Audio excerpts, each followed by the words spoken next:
Does the NEEWER HB80C deserve to be part of my daily kit? I already own several more powerful lights, even full RGB ones, so on paper, I wasn't sure that it did. NEEWER sent me this HB80C to review. It's only 80 watts.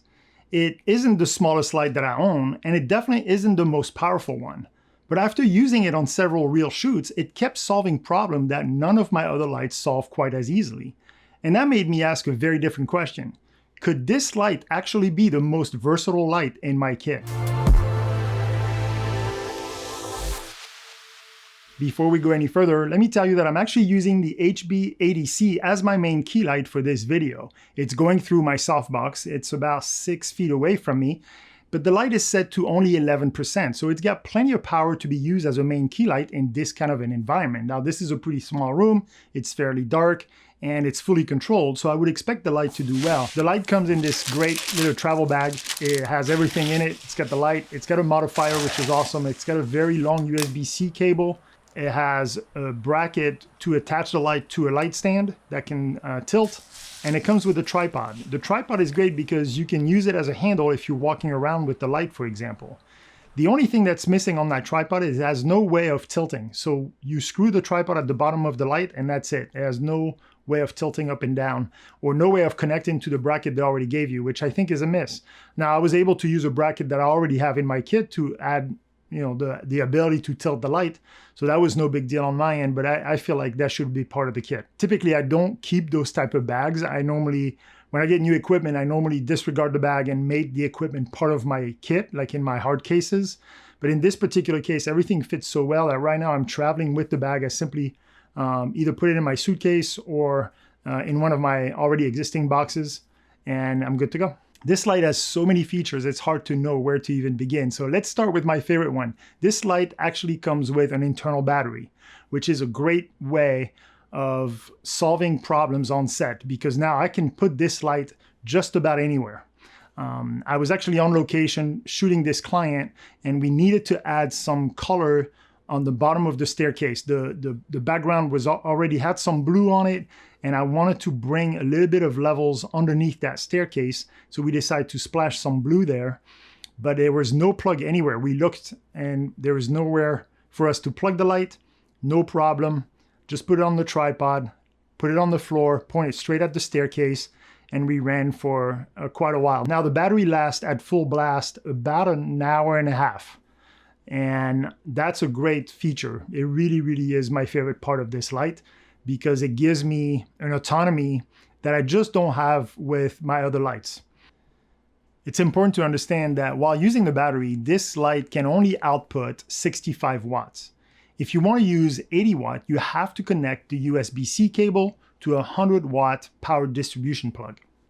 And when operating in silent mode, where the fan is turned off, the light only outputs 45 watts. And that difference in output between 45, 65, and 80 watt is actually significant. It's about a stop difference between 45 watts and 80 watts.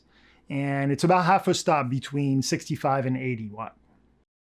This light has a lot of features, including CCT mode, HSI mode, RGB CW mode, gel mode, XY mode, FX mode, and the source mode. And the source mode is great because it has all those presets for the light source that you're using. So you don't have to change your color temperature. It's already pre-built in there. You just select the source of light that you're using, whether they're fluorescent, whether they're incandescent light bulbs, even candlelight, or if you're outdoors, and it will set the correct color temperature. It has full control on the menu, directly with the wheel, or using the app.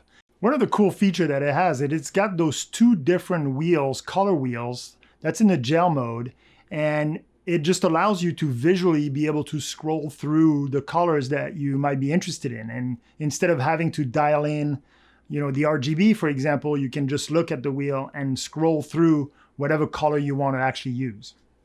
In this example, I actually used the gel mode with the color wheel to find the color that I wanted to splash on the back wall, and maybe create kind of like a little vignette, so like I'm not flooding the entire wall, to just create some texture, create some depth a little bit, just so that it's something a little bit different. I plugged the USB-C cable just so that we have plenty of power throughout the day, and put the light on a small stand right behind the chair so that it wouldn't be seen by the camera. And I thought, man, what if I match my top light to the background light that we just set up? And it was pretty easy to match. And then when I sat the client in the chair, I actually was very happily surprised. I actually moved the backlight right above them so that the light is shining straight down, because I wanted some spill. See how it's spilling all over her shirt, her arm, her glasses, even her face, obviously on her hair, even on the chair we can see it. And so I just thought it created something a little different, a little unique, a little edgy maybe, away from the traditional corporate look. And the client was very happy. I thought that was pretty good. I did a full video on this particular setup if you want to check that out. But what I really liked about using the HB80C is not only was it super easy and simple to set up, but with the provided modifier, I am now able to get this little vignette that I wanted so that we have a little bit of shadows into that background instead of being completely flat. I also got the opportunity to use that light as a 3/4 backlight on this particular shoot. If this looks familiar, it probably because it is exactly the same room as the first example I showed you where I lit up the bottom of the staircase. It's a different client on a different day, but the exact same lobby. So I needed to shoot it in a different way so they wouldn't be exactly the same. And then, you know, for me, I go through a process on deciding whether I want people to look into the camera or look off camera. And yes, a lot of it has to do with the type of story that we're capturing. If it's a more narrative story, then I typically like them to have to look off camera. And if they're addressing an audience directly, then you know, facing the camera is a much better look. So for sure, it's a storytelling decision first, but there's also a creative element into that decision. And for me, that's the space itself. Because if I walk into a space like this one and I see some symmetry, or if I see like something in the background that is asking to be framed, then that pushes my decision. And in this particular case, having that staircase down here and the symmetry of the couch with the two pillows, the two hallways, I knew I could create a frame that was balanced. And so it worked for the type of story that we were telling, to have them look directly into the camera. So I decided to use the HB80C as a 3/4 backlight, where the person is going to be sitting here. And instead of putting the backlight directly on top of them, I put it 3/4 behind them. The only problem with doing that in this particular setup, because the shot is already so wide, my backlight or my 3/4 backlight has to be pretty far away. So I need something a lot more punchier than like my tube, for example. My tube works really well if I use it as a top light, really close to the person. That's fine. But for something like this, I needed a fixture that had a little bit more punch to it.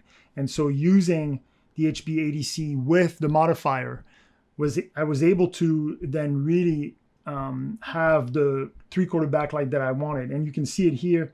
The light is coming this way, and it's now creating all of this right here, all down her arm.